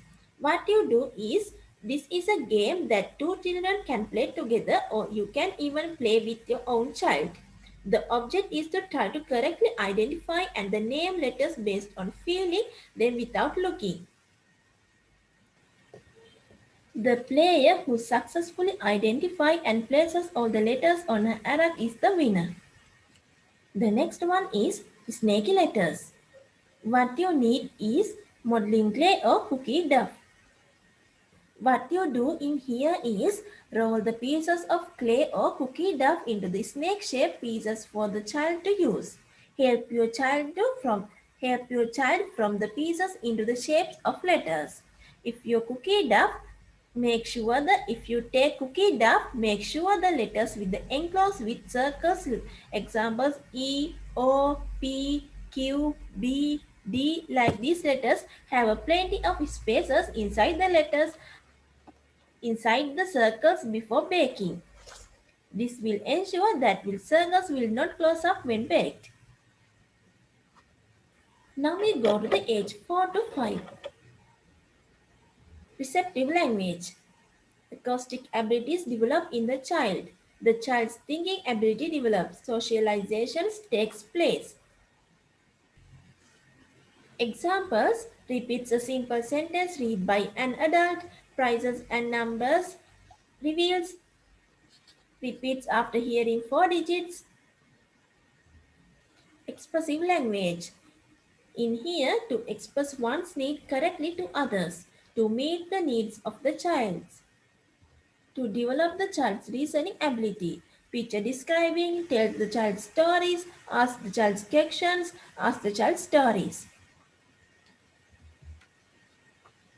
Language compressions. Others way to help your child's language development, I can recommend 4 habits in here and due to the examples. First one is phrases and extend your child's words. As a child, when he say that is a doggy, as a parent you have to say it is a Doberman. Second one, ask the classify questions. As a child, he says that's a man. As a parent, you have to say, tell me more about the man you saw. Like that way, you have to ask some questions. Third one is model more complex vocabulary or sentence structures. As a child, if we say, see my building, as a parent, you have to say, yes, I see the tall skyscraper you build with lot of windows so people can see the view of the city. Fourth one is ask open-ended questions. As a child, he says, I like that stories. As a parent, you have to say, what was your favorite part of the stories?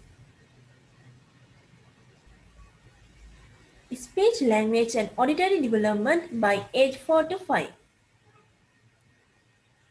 By age 5, can speak a clearly sentence, can understand tenses, past vs future, may be able to recite more complex things as their own address, sound like they are reading when pretending to read, enjoy being read to and retell some simple stories, use descriptive language to explain or to ask questions, recognize letters and letter sound matches, show familiarity with rhyming and belonging sounds. Let's go to the other subdomains in 4 to 5 age. It is early literacy.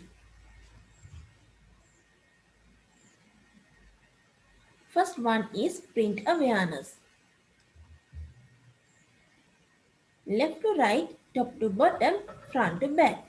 Letters, words and spaces functions of the print. Match spoken and written words. Print carries a message. Illustrations carry meanings. Pre-reading to foster appreciating the book's knowledge. Read storybooks to children, read information books to children, create a print-rich environment, reading-related activities. Importance are develop the basic skills need to read, art draws on storytelling, gain basic understanding of letters and numbers.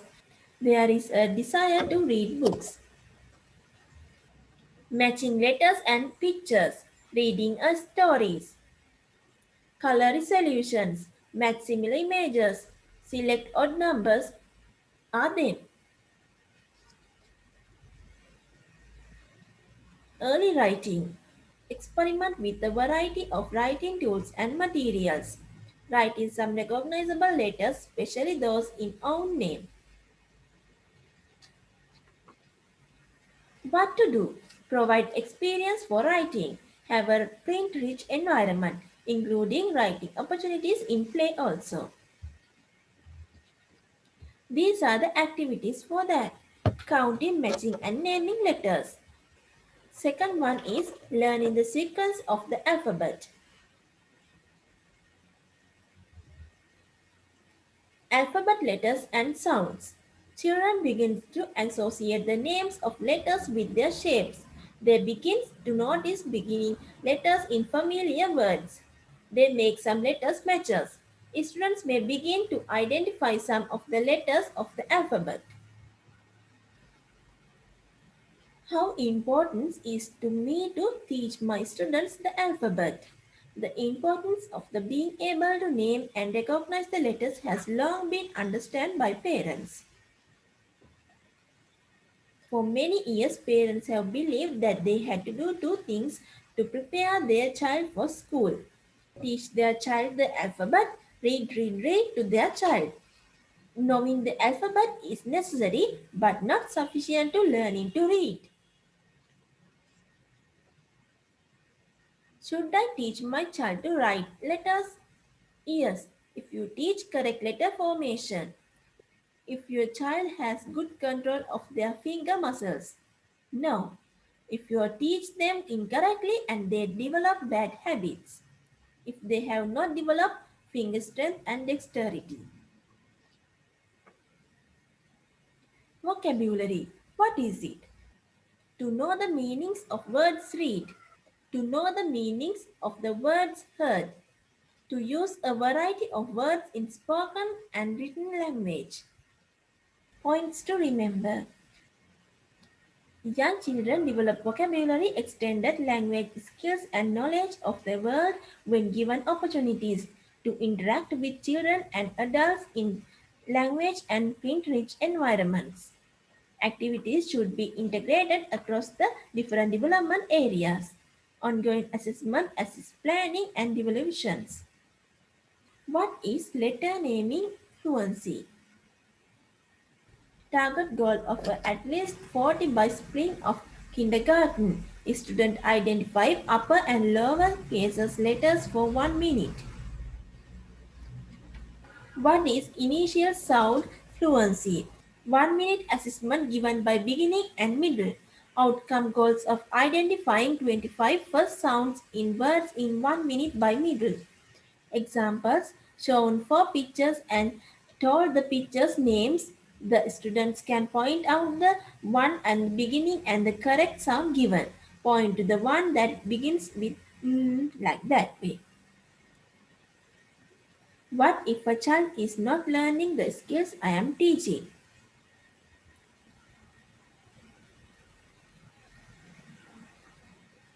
What is RTI?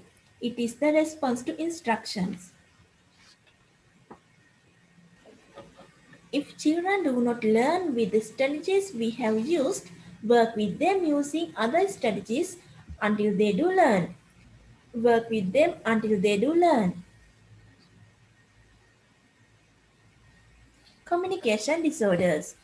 What are communication disorders in children? A child with a communication disorders have trouble communicating with others.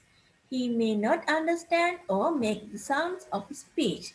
The child may also struggle with the word choice, word order, or sentence structure. There are several types of these disorders. They are mixed receptive expression language disorder.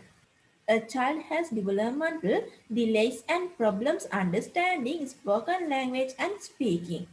Second one, expressive language disorder. A child has developmental delays and problems speaking. Third one, speech sound disorder. A child has a hard time expressing words clearly past a certain age.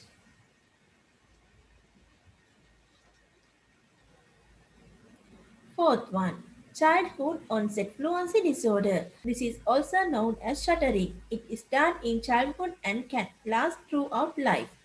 Social communication disorder. A child has trouble with verbal and non-verbal communication that is not caused by thinking problems. Which children are at risk for communication disorders?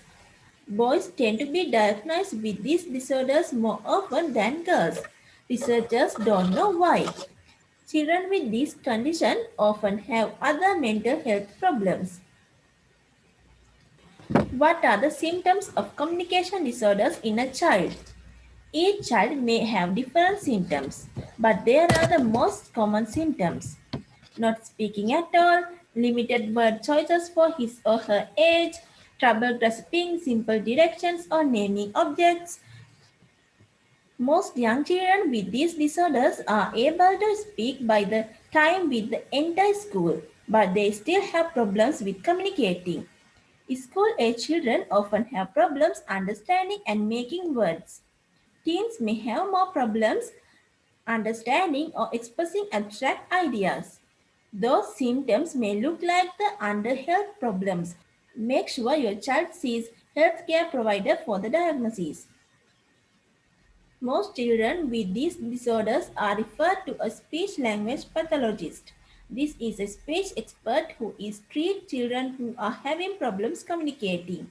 Your child may also see a pathologist. That is often the case if a child has emotional or behavioral problems. What we know now about helping all children learn to read. There are early literacy activities that prepare children to learn to read. There are things school can do. There are things parents can do. Parents-schools partnership is best. Conclusionally, language and literacy are major domains of early literacy development. There are connect areas but refers to different things. Language developments involve the development of the skills used to communicate with others through language, while literacy development involves the ability to read and write. Babies are born with capacity for development in the areas. There are simple ways that adults can support this development. In addition to understand basic behaviors, adults should be also aware of common communication disorders which may impede language and literacy development. Thank you. I invite Sister Kavika to present the cognitive section.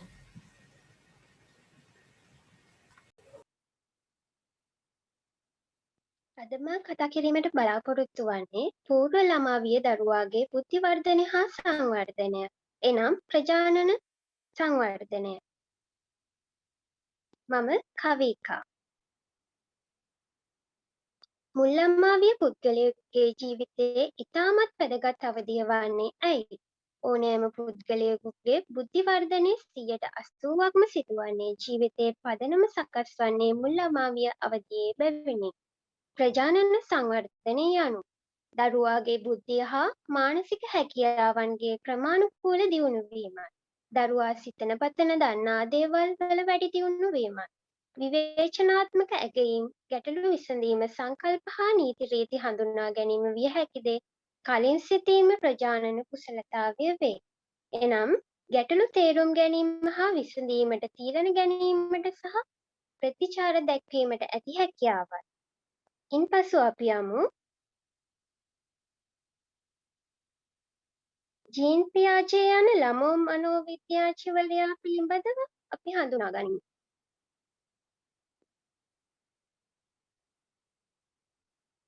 මනෝවිද්‍යාඥ ශ්‍රේෂ්ඨය තුළ කාලීන වශයෙන් විවිධ වූ ඉගෙනුම් න්‍යායන් රාශියක් ඉදිරිපත් වීම කිහිපයක්ම දැකගත හැකි අතර ඒ වන විටත් ඉතා ඉහළ අගයක් කරනු ලබන චර්යාවන් මනෝවිද්‍යාඥයන් විසින් විවිධ සත්‍යයන් චර්යාවන් නිරීක්ෂණය මගින් ගොඩනගා චර්යා න්‍යායන් වෙනස් වීමට මගහට යොමු කරන ලදී. මනෝවිද්‍යාඥයෙක් ලෙස ජීන් පියාජේ හැඳින්විය හැක. ඔහු ස්විස් ජාතිකයෙකු වන ඔවුන්ගේ සිය දරුවන් වන ජැසලින්, ලුවියස් සහ ලෝඩ්වෙන් යන තිදෙනා උපන් මොහොතේ සිට ඔවුන්ගේ බුද්ධි වර්ධනය පිළිබඳව නිරීක්ෂණය කරමින් පරීක්ෂණයට ලක් කරමින් එතෙක් පැවති ඉගෙනුම් න්‍යායන් වන නව මන්පෙතකට හැරීම ලෙස දැක්විය හැකිය. එනම් ඉන්පසු අපි බලමු දරුවාගේ වර්ධනය හා විවිධ අවධි ඔස්සේ ළමා මනෝවිද්‍යාඥයෙක් වන ජීන් පියාජේ විග්‍රහ කර ඇත්තේ මොනවාද කියා.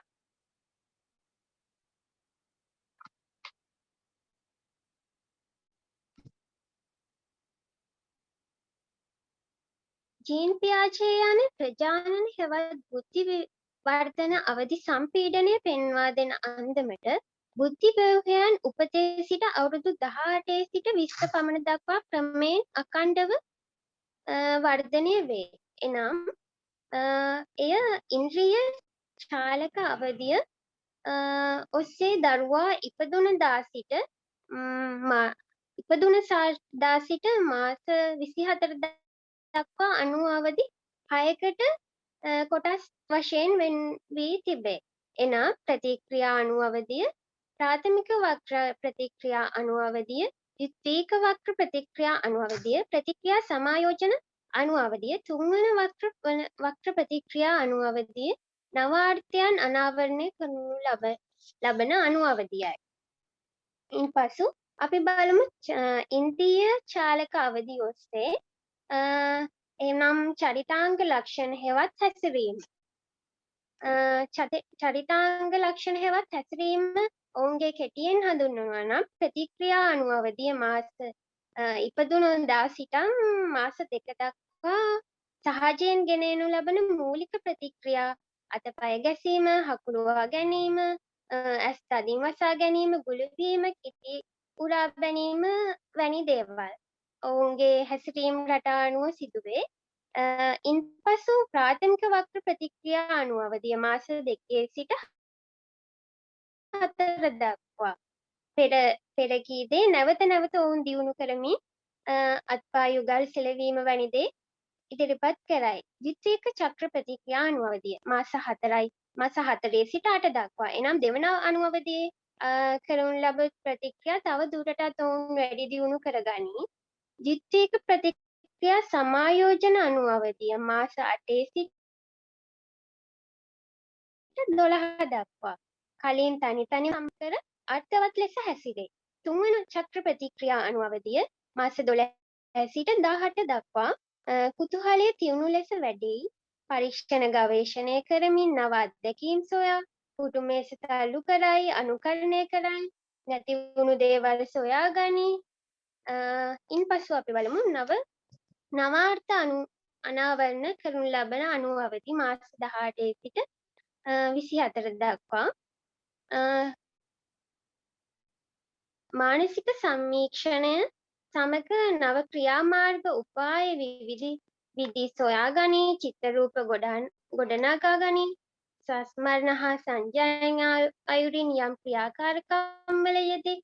එවැනි දේ සිදු කරමින් ඉන්ද්‍රිය චාලක අවධිය ඔවුන් පසු කරමින් පූර්ව ක්‍රියාකාරී චින්තන අවධියට පෙළඹේ. එනම් අවුරුදු 2 සිට 7 දක්වා.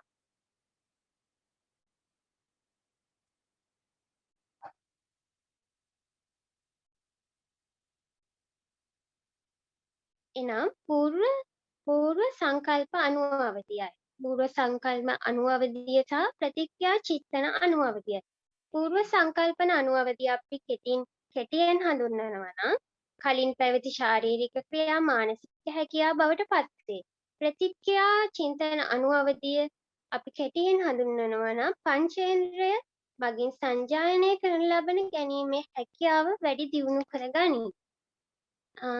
ඒ වගේම මෙහිදී සෑම පුද්ගලයෙකුම මෙම අවධි 4ට අනුව පිළිවෙලට පසු කරන ලබන දක්වා ක්‍රියාජයකේ එක් අවධියක්දී චින්තන ක්‍රියාත්මක වන ආකාරය හා එහිදී මතුවන සුවිශේෂී චර්යා ලක්ෂණ ප්‍රජානන සංවර්ධන න්‍යායන් පෙන්වා දී ඇත. විශේෂයෙන්ම මොහු පෙන්වා දෙන ආකාරයට ගුරුවරයෙකුට සුවිශේෂී භූමිකාවක් වශයෙන් දැක්වෙන සිසුන් හඳුනා ගැනීමේලා ප්‍රජානන සංවර්ධන න්‍යායන් උපකාරී වේ. එනම් ඉන්පසු අපි බලමු ඡායාරූපයකින් පෙන්වා දී තිබෙන පූර්ව සංකල්පන අණු අවධිය. අවුරුදු 2 සිට 4 මාර දක්වා කාල පරාසය තුළදී දරුවා පූර්ව සංකල්පන අණු අවධිය පසු කරයි.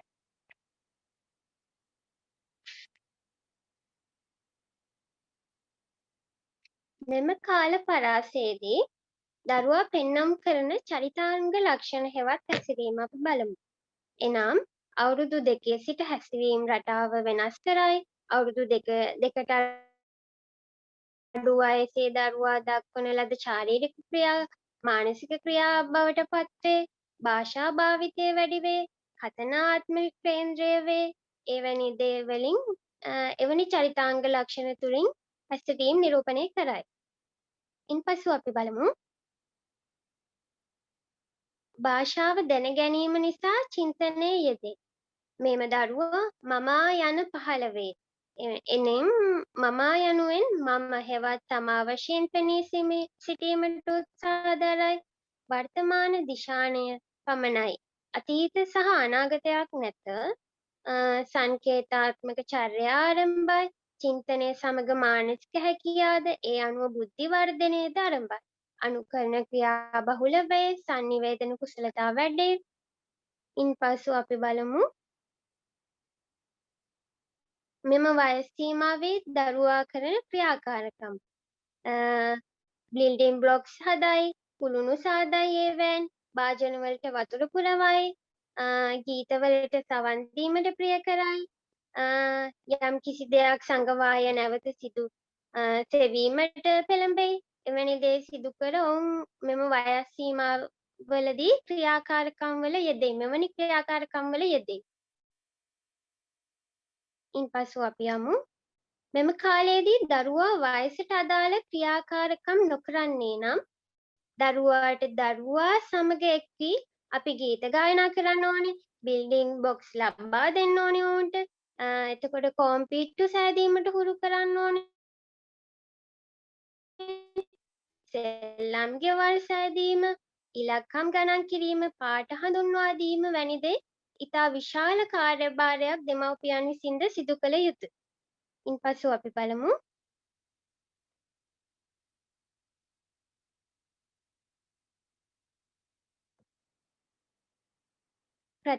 ප්‍රතිභා චින්තන අනුවවදී. එනම් අවුරුදු 4 සිට 7 දක්වා කාල පරාසය තුලදී දරුවා ප්‍රතිභා චින්තන අනුවවදිය පසු කරයි. මෙම කාල පරාසයේදී දරුවා තුළින් පෙන්눔 කරන චරිතා ලක්ෂණ හෙවත් හැසිරීමයි. පංචේන්ද්‍රිය මගින් සංජාන මම වෙනුවට අපි අපේ බවට පත්වේ, කතනය තරමක් අඩු කරයි, වරකට සම්බන්ධ හා එකකට වඩා තේරුම් ගත නොහැකිය. මෙම වයසේදී දරුවා නිතර තීරණ ගැනීම වෙනස් කරයි. ඉන්පසු මෙම වයස් සීමාවේදී අපි දරුවාට ලබා දිය හැකි ක්‍රියාකාරකම් නම් දිවීම, පැනීම, රිංගා යෑම, පැත්තීම, එතකොට වැලි, වතුර, මැටි සහිතව ක්‍රීඩා කිරීමට දීම, එවැනි දේ එපා නොකියා අපි එවැනි දේකට ඔවුන්ට ඉඩ ලබා දීම වැනි ක්‍රියා මගින් දරුවාගේ නිසි වයසට අවශ්‍ය බුද්ධිමය කුසලතා වැඩි දියුණු කර ගැනීමට හැකියාව ලැබෙයි. ඉන්පසු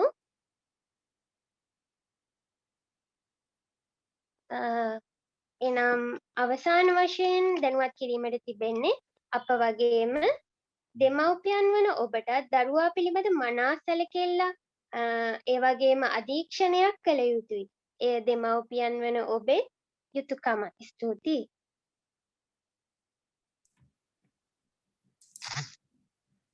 ස්තුතියි. අපේ හඳුන්වා දීම මෙතනින් අවසానයි. මම සාරාංශය ගැන නැවතත් ඔබව දැනුවත් කරන්නම්. ඉතින් අප කණ්ඩායම විසින් ඔබ සියලු දෙනාව දැනුවත් කරන්න බලාපොරොත්තු වෙන්නේ වයස අවුරුදු 3 සිට 5 දක්වා දරුවෙක්ගේ සංවර්ධනය කෙසේ විය යුතුද යන්න. ඉතින් මෙහිදී ළමයෙක් සංවර්ධනය වෙන්න ආරය, පරිසරය, පරිණතිය, ලිංගිකත්වය, නිර්නාල ග්‍රන්ථිවල ක්‍රියාකාරීත්වය, පෝෂණය, තමන්ගේ පවුල, සමාජ සංස්කෘතිය, සමවයස් කණ්ඩායම්, තමන්ගේ ආත්ම සංකල්පය යනාදී දේවල් දරුවාගේ සංවර්ධනයට බලපාන ඍජුව සහ වක්‍රව. ඉතින් මේ බලපෑම් අතරතුර තමන්ගේ පවුලත් එක්ක, තමන් දරුවා විවරවන සමාජයත් එක්ක දරුවා කොහොමද සංවර්ධනය වෙන්නේ? වර්ධනය පමණක් මදි දරුවාගේ බුද්ධිය සංවර්ධනය වෙන්නේ. දරුවා පූර්ණ ක්‍රියාකාරීත්වයෙන් යුතු දරුවෙක් බවට පත් වෙන්නේ. අලුතෙන් සංකල්ප හිතන්න පුළුවන් දරුවෙක් බවට පත් වෙන්නේ කොහොමද කියලා තමයි අපි මේ ඉදිරිපත් කිරීම තුලින් කතා කරේ. ඉතින් අපි දරුවෙක්ගේ චාලක සංවර්ධනය, දරුවා ශරීරයේ අතපය යොදා ගැනීම, කකුල් යොදා ගැනීමෙන් සංවර්ධනය වෙන්නේ කොහොමද කියලා අපි කතා කළා. දරුවගේ සමාජයේ චිත්ත වේග කොහොමද අපි සංවර්ධනය කළ යුතු කියලා කතා කරා. සමාජයේ චිත්ත වේග වශයෙන් දියුණු වෙන දරුවෙක්ගේ ලක්ෂණ මොනවද කියලා කතා කරා. ඉතින් ඒ වගේම දරුවගේ කතන භාෂා හා ශ්‍රවණය කොහොමද සංවර්ධනය විය යුතු වෙන්නේ, සංවර්ධනය විය යුතු පැතිකඩ, දරුවා අදාළ ලක්ෂණ පෙන්වන්නේ නැත්නම්, ඒ කියන්නේ දරුවගේ පොඩි පොඩි අඩුපාඩුකම් තියෙනවා නම් ඒවා කොහොමද මගහරව ගන්න. ඒ වගේම දරුවගේ බුද්ධිය වර්ධනය වෙන්නේ කොහොමද, ඒ බුද්ධිය වර්ධනය වීම හරහා දරුවගේ සංවර්ධනය වෙන්නේ කොහොමද කියලා අපිට ගෙදර ඉඳන් අපි දරුවා දිහා බලලා දරුවාගේ හැසිරීම බලලා දරුවා පොඩ්ඩක් වැරදි හැසිරීමක් යනවා කියලා අපිට තේරෙනවා නම් අපිට දරුවාගේ හැසිරීම මදක් දුරට වෙනස් කරන්න මේ කරුණු ඉවහල් වෙනවා කියලා මම බලාපොරොත්තු වෙනවා. ඒ වගේම පෙරපාසල් ගුරුවරිය රජයේ ජාතික ප්‍රතිපත්ති වලට අනුව පෙරපාසල් සම්බන්ධ ප්‍රතිපත්තියට අනුව විෂය නිර්දේශයට අනුකූලව ගුරුවරියගේ පැත්තේ කටයුතු කරද්දී දෙමව්පිය වශයෙන් දරුවාගේ චාලක සංවර්ධනය, චිත්ත වේග, කතන භාෂා හා ශ්‍රවණ සහ බුද්ධි වර්ධනය සිදු කළ යුතු වෙනවා.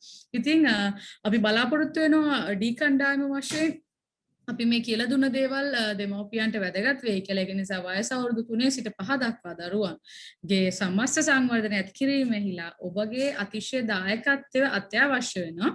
ඉතින් මම හිතනවා ඔබ දැනුවත් වෙන්න ඇති කියලා. බොහොම ස්තුතියි.